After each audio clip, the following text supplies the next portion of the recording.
नमस्कार। मैं चूंकि नेटवर्क की प्रॉब्लम है और नेटवर्क की प्रॉब्लम के चलते मैंने अपने सेट को चेंज किया है, तो मैं आपसे दोबारा मुखातिब हूँ। पूरे दिन आप सबके फ़ोन कॉल्स आते रहे कि आपकी किताबें नहीं पहुँच रही हैं, और इस कारण से लगातार मैं आपकी सेंटिंग करता रहा। और अब जिन साथियों की पुस्तकें पहुँच गई हैं, लगभग 184 साथियों को पुस्तकें मिल चुकी हैं, और जिनकी नहीं मिली हैं वो एक दो दिन में पूरी पोस्ट हो रही हैं। आप पुस्तक के लिए परेशान ना हो, आपकी सभी की धनराशि मेरे पास सुरक्षित है। जहाँ तक आज के क्लास की बात है, जैसा आप देख रहे हैं कि मैं आपके प्रति कितनी समर्पित भावना से रहता हूँ। मेरा एक नेट ख़त्म हुआ जियो का, और मैं आपसे एयरटेल पर बात कर रहा हूँ। हमारे कई साथियों ने लिखित मांग की थी कि महिलाओं के स्तन ग्लैंड्स पर, स्तन में जो गांठें बन जाती हैं, उन पर इलेक्ट्रोहोपैथिक चिकित्सा दृष्टिकोण से चर्चा की जाए। हालांकि विषय बहुत गंभीर है और बहुत ही डिटेल का विषय है, लेकिन इलेक्ट्रोहोपैथिक चिकित्सक के रूप में मैं आपको पहले एक संक्षिप्त सी संरचना देखने वालों को बता दूं। हालांकि लाइट पर शो नहीं कर रहा है। मैं आपको बता दूं कि महिलाओं की जो स्तन की संरचना प्रकृति की है, ये हमारी पसलियों के ऊपर मांस का लटकता हुआ एक भाग है, और ये जो मांस का भाग बनता है, ये फैटी बॉडीज के कल्ट होने से, ये प्रकृति की अपनी व्यवस्था है कि रिब्स यानी पसलियों के ऊपर फैटी टिश्यूज का, फैटी बॉडीज का इकट्ठा करना, और फैटी बॉडीज के अंदर नेटवर्क इस पर भी वीक दिख रहा है, लेकिन मैं जल्दी अपनी बात समाप्त करने का प्रयास करूंगा। तो इस फैटी बॉडी के बीच बीच में छोटे छोटे कोशिकाओं के गुच्छे, अंगूर के गुच्छों की तरह, जिन्हें हम एल्वियोली कहते हैं, ये छोटे छोटे मांस के गुच्छे जो फैटी बॉडीज के बीच बीच में स्थित होते हैं, और इनमें से निकलने वाले छोटे छोटे लैक्टिफेरस ट्यूब्यूल्स या लैक्टिफेरस डक्ट जिसे हम कह सकते हैं, वो आपस में एक दूसरे एल्व्यूलर से संबंध बनाते हुए लास्ट में निप्पल्स के पास आकर के जो गोल सी रचना होती है, जिसे हम एरोला कहते हैं, उस गोल सी रचना एरोला के आसपास आकर के आपस में ज्वाइंट खुल जाते हैं, और आगे निप्पल्स में एक मुख से या एक जिसको आप एक पॉइंट कह सकते हैं कि एक पॉइंट पे आकर के मिल जाते हैं। अब ये फैटी बॉडीज इकट्ठा होने से पूरे के पूरे स्तन में एक तनाव आता है, एक कसापन आता है, और उस कसेपन में जो एल्व्यूली होते हैं वो एक दूसरे में अंगूर के गुच्छे की तरह आपस में सटे होते हैं। जिस तरह एक अंगूर का गुच्छा अगर आप पूरा उठा लें तो बहुत टाइट होता है, उसी तरीके से एल्व्यूली के आपस में सटे होने से और लैक्टिफेरस डक्ट के आपस में एक दूसरे से जुड़े होने से और उनमें लगातार धारा प्रवाह, ब्लड के पार्ट, लिम्फ का जमाव होने से उनमें कसावपन होता है। आमतौर से ये लैक्टिफेरस जो डक्ट हैं, ये सक्रिय होते हैं जब लेडीज प्रेग्नेंट होती है। उस समय प्रकृति लैक्टिफेरस या लैक्टिजन हार्मोन्स का सेक्रेशन ज़्यादा करने लगता है शरीर, और लैक्टिजन हार्मोन्स जा कर के मेमोरी ग्लैंड्स को, जो यहाँ पे ग्लैंड्स हैं जिनमें एल्ब्यूली है और लैक्टिफेरस डक्ट हैं, इनको सक्रिय कर देती है। तो ब्लड का जो सीरम का पार्ट है, जिसे हम लिम्फ कहते हैं, वो लिम्फ पार्ट मिल करके धीरे धीरे दूध में या मिल्क में परिवर्तित होता है, क्योंकि मिल्क वास्तव में बच्चे के पोषण के लिए प्रकृति ने बनाया है। किसी भी प्रकृति के किसी भी जीव को हम देख लें, जहाँ पे मिल्क फॉर्मेशन प्रकृति ने स्तन दिया है जिन जंतुओं को, वहाँ पे बच्चों के शिशुकाल के पोषण के लिए, उनके इम्यूनिटी पावर को इंक्रीज करने के लिए माँ के शरीर से मिलने वाली इम्यूनिटी पावर का एक माध्यम बनाया, एक मीडिया बनाया है। अब मनुष्यों में इसकी फीडिंग बच्चों के द्वारा होती है, अन्य जंतुओं में हम बच्चों को फीडिंग कम करा करके उस दूध को हम मल्टीपर्पज़ प्रोफेशनल कर लेते हैं और दूध का व्यवसाय करने लगते हैं। चूंकि ये जो मिल्क फॉर्मेशन है, ये बॉडी के एल्व्यूलर ग्लैंड से है, और जब इस एल्व्यूलर ग्लैंड्स का उपयोग कम होता है या समय से दुरुपयोग होता है या यूं कहें कि हम इसका उपयोग नहीं कर पा रहे हैं, तो ये ग्लैंड्स फिर स्वेल कर जाती हैं। यानी कहने का तात्पर्य है कि उन महिलाओं को जो महिलाएं अपने बच्चों को बचपन में दूध नहीं पिलाती हैं अपने स्तन से, या उनके स्तन में दूध बनता तो है लेकिन निकलता नहीं, उनको समस्या आती है, उनमें इस तरह के ग्लैंड्स स्वेल कर जाते हैं। प्रारंभिक तौर पर हम ये नहीं कह सकते कि मेमरी ग्लैंड्स में पाई जाने वाली सभी गांठें कैंसर का रूप बनती हैं। जब तक उसकी मेमोग्राफी ना हो जाए तब तक हम इस बात को क्लियर नहीं कह सकते कि इसकी कंडीशन क्या है। आमतौर से ये दर्द रहित होती हैं, इनमें दर्द नहीं होता है, लेकिन कसावपन होता है, कड़ापन होता है, और ग्लैंड्स बढ़ती जाती हैं। जब उसको दबा दबा करके चेक किया जाता है, या महिलाएं आपस में स्वयं अपने स्तन को दबा करके उसको विकराल रूप कर देती हैं, तो ये फिर दूसरे रूप में परिवर्तित हो जाता है। होना ये चाहिए कि जब आपको ऐसा लगता है कि हमारे ग्लैंड्स टाइट हैं या इनमें कोई अलग से परिवर्तन दिखाई पड़ रहा है, शीशे के सामने अगर दोनों हाथ नीचे करके और अपने बराबर स्तन को देखा जाए, और फिर दोनों हाथों को ऊपर करके स्तन को देखा जाए और उसमें कहीं भी अप डाउन या दोनों स्तनों में कोई अंतर आ रहा है, तो ये महिलाएं स्वयं घर में भी अपने आप को चेक कर सकती हैं। और उसके बाद अगर उनको लगता है कि इसमें कोई परिवर्तन दिखाई पड़ रहा है, तो अपने निकटवर्ती किसी अच्छे चिकित्सक से उनको सलाह लेनी चाहिए। आमतौर से देखा यह गया है कि स्तनपान न कराने वाली महिलाएं, या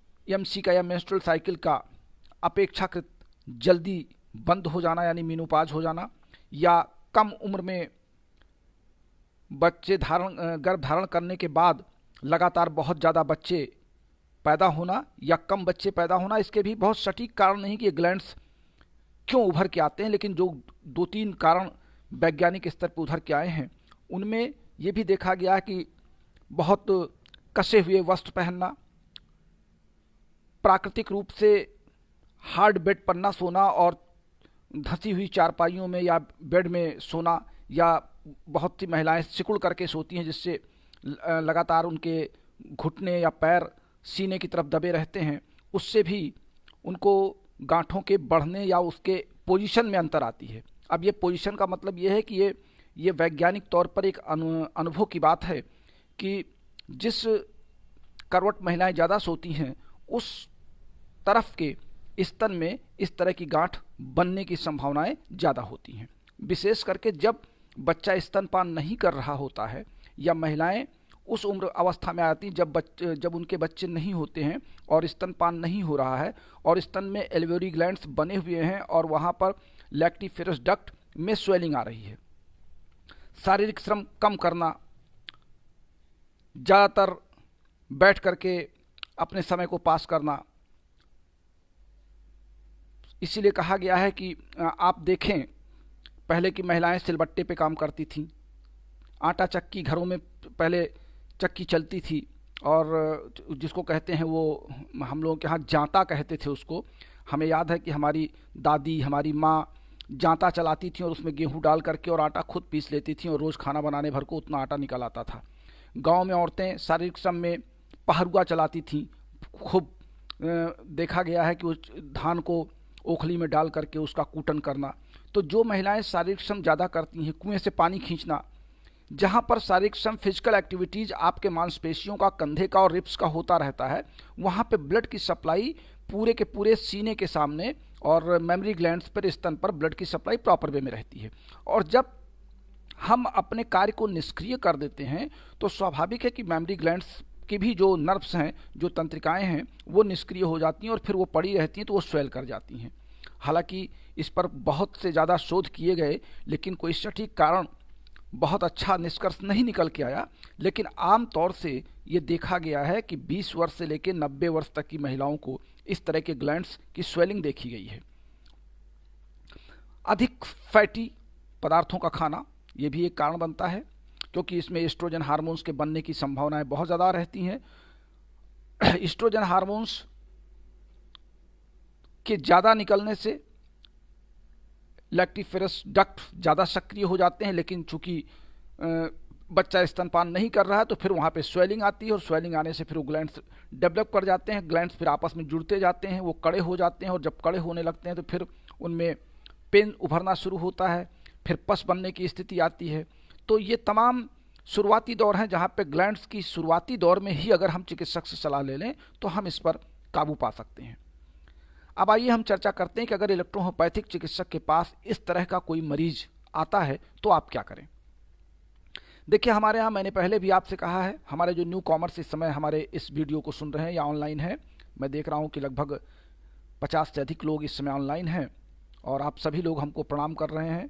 आप सभी लोगों का नमस्कार मुझे मिल रहा है। नाम पढ़ने से समय ज़्यादा लगता है, आप सबका मैं बाद में जवाब देता हूँ। आप सब जितने सवाल करते हैं मैं उनका भी जवाब देता हूँ।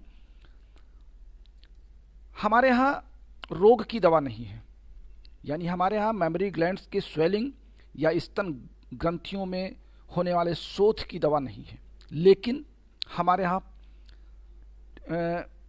फैटी टिश्यू की दवा है, कनेक्टिव टिश्यू की दवा है, मेमोरी ग्लैंड्स की दवा है, यानी इन अंगों की दवाइयाँ हैं। तो हम पहले अपने फार्मूले पर आ जाएं कि हम L2 और L3 में क्या चयन करेंगे। CNS आपका कॉमन है, जैसा कि मैं अपने बार बार स्टेटमेंट में कहता हूं कि CNS आपको देने ही देना है। अब यहाँ पे चूंकि लैक्टिफेरस डक्ट में जो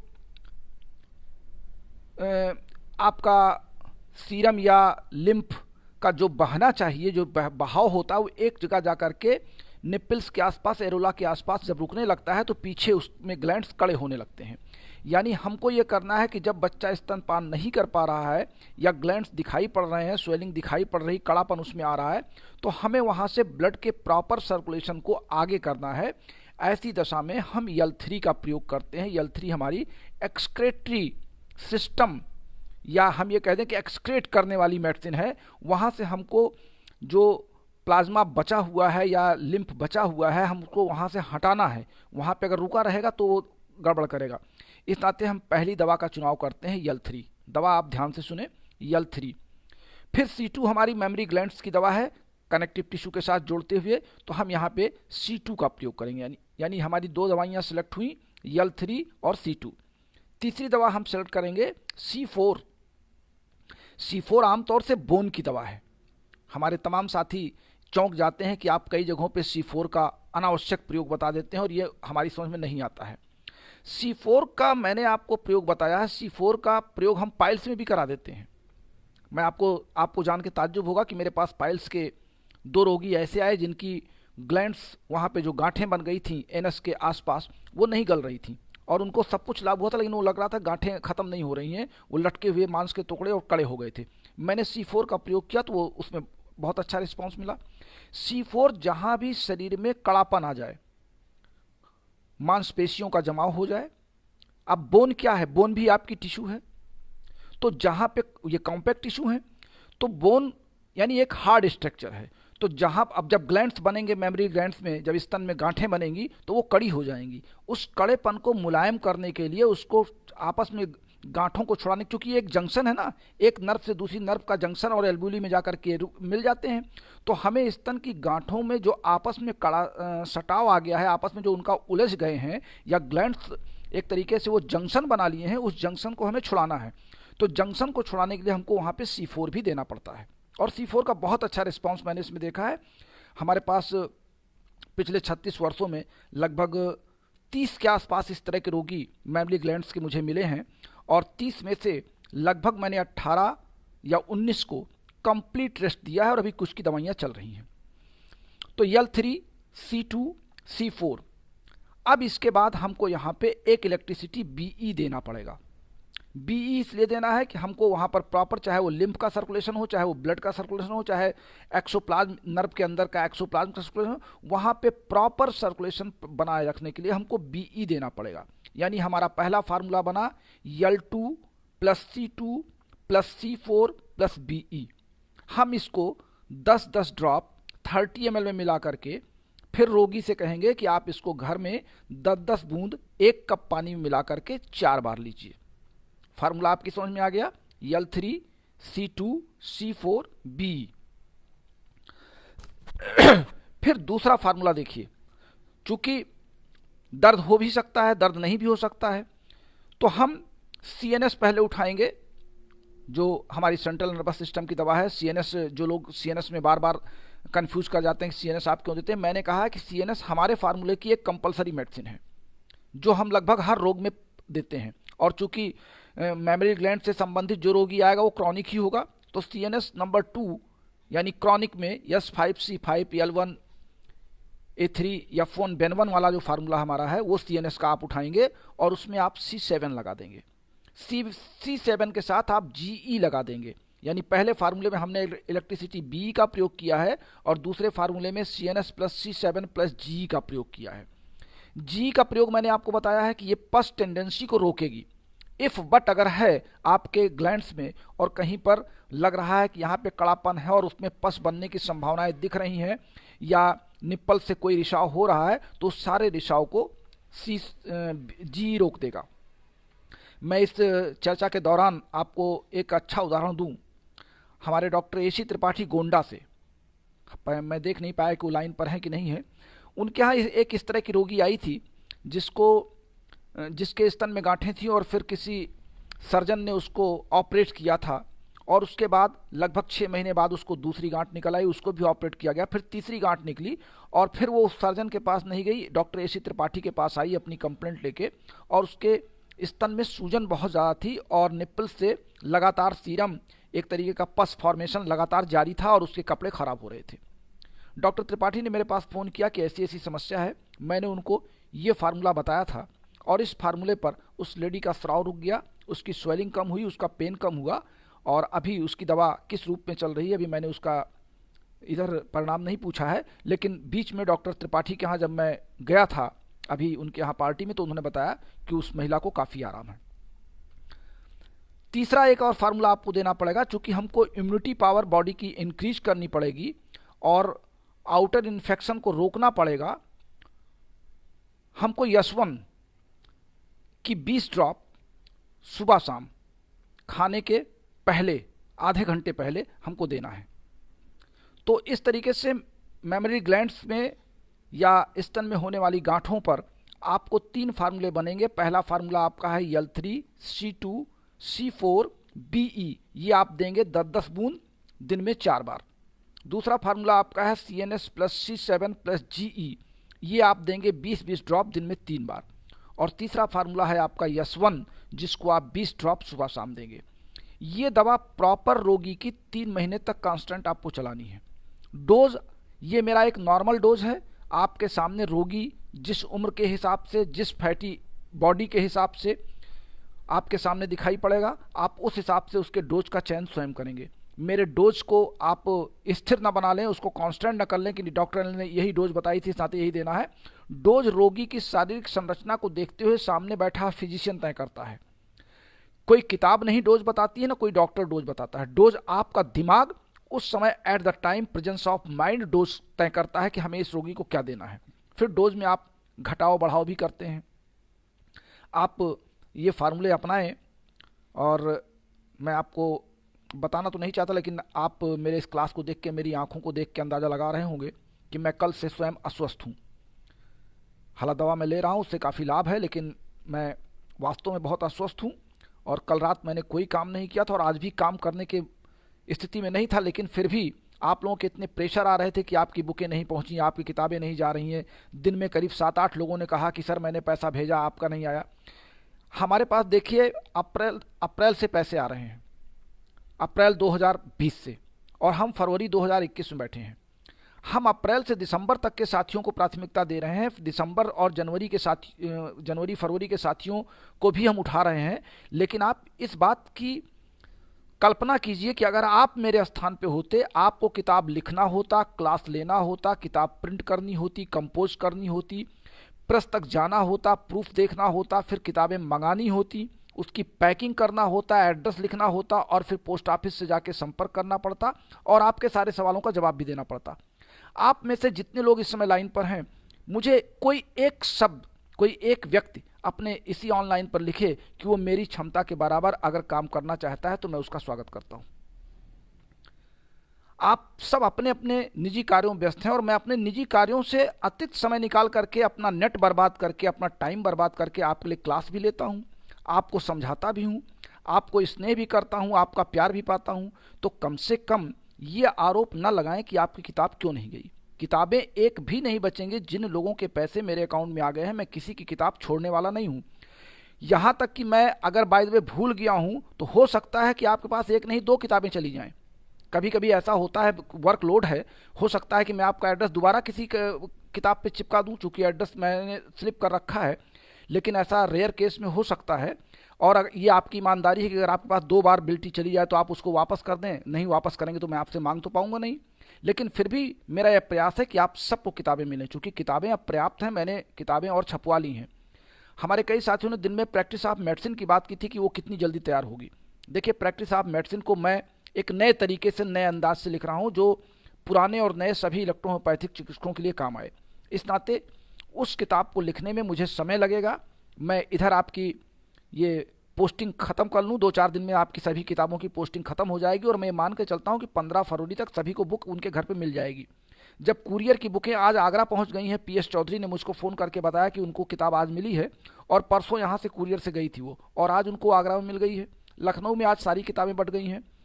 चंडीगढ़ में 2 किताबें आज चली गई हैं। तो मैं मान के चलता हूँ कि आप सबको किताबें 15 फरवरी तक अधिकतम सबको मिल जाएंगी। 15 फरवरी तक जिसको ना मिले, फिर वो पर्सनल हमको कॉल करें और कहें कि सर हमारी किताब नहीं आई है, या अपना एड्रेस सेंड करें, हम उसको चेक करेंगे। मैं समझता हूँ कि आज के मेरे इस अस्वस्थ शरीर के बावजूद आपने मेरे क्लास में अपना समय दिया है, और 60 से अधिक लोग इस समय लाइन पर हैं। आप सबका बहुत बहुत धन्यवाद। डॉक्टर RK द्विवेदी जी का ये सवाल था कि आप स्तन ग्लैंड्स पर चर्चा करें, और उनका समर्थन कई साथियों ने किया था, इस नाते मुझे इस पर आज क्लास लेना पड़ा। हमारे एक साथी ने आज हीमोफीलिया पर चर्चा करने की बात की थी। हीमोफीलिया पर चर्चा भी मैं कुछ टेक्निकल पॉइंट ऑफ व्यू से नहीं कर पा रहा हूं, या मैं आपको बता दूं कि मैं हीमोफीलिया पर चर्चा अभी एक टीवी इंटरव्यू के बाद करूंगा। चूंकि आपने चर्चा कर दी है तो मैंने इसकी चर्चा आपको कर दी। अभी आप इस पर वेट करें। हीमोफीलिया हमारा एक पेट फार्मूला है, और जो पूरे भारत में मेरे द्वारा अकेला बनाया गया, और मैंने इस पर बहुत ही अधिक सफलता पाई है। तो अभी इस पर चर्चा हम कुछ दिन बाद करेंगे। हीमोफीलिया पर अभी रुके रहें, कम से कम एक फार्मूला अभी हमारा बंद रहने दें। मैं इसको ज़्यादा दिन तक नहीं बंद कर पाऊंगा, मैं आपसे शेयर करूंगा, लेकिन हीमोफीलिया पे चर्चा हम विस्तृत करेंगे। आप इसके लिए थोड़ा सा इंतज़ार करें। बस आज के लिए इतना ही। कल यदि मैं स्वस्थ रहा तो आपके बीच फिर किसी नए रोग पर लेकर के आपसे चर्चा करूंगा। तब तक के लिए अपने प्यारे दोस्त डॉक्टर श्रीवास्तव को बस्ती से इजाज़त दीजिए। चलते चलाते हमारा मोबाइल नंबर नए जानने वालों के लिए 9793252355, ये हमारा कॉलिंग नंबर भी है, व्हाट्सएप नंबर भी है। जिन साथियों को किताबें अभी चाहिए वो हमारे फ़ोन पे नंबर 9450563748 पर अपना पेमेंट भेज करके अपने एड्रेस हमारे व्हाट्सएप नंबर पे दे सकते हैं। आप सबका बहुत बहुत धन्यवाद। नमस्कार, शुभ रात्रि।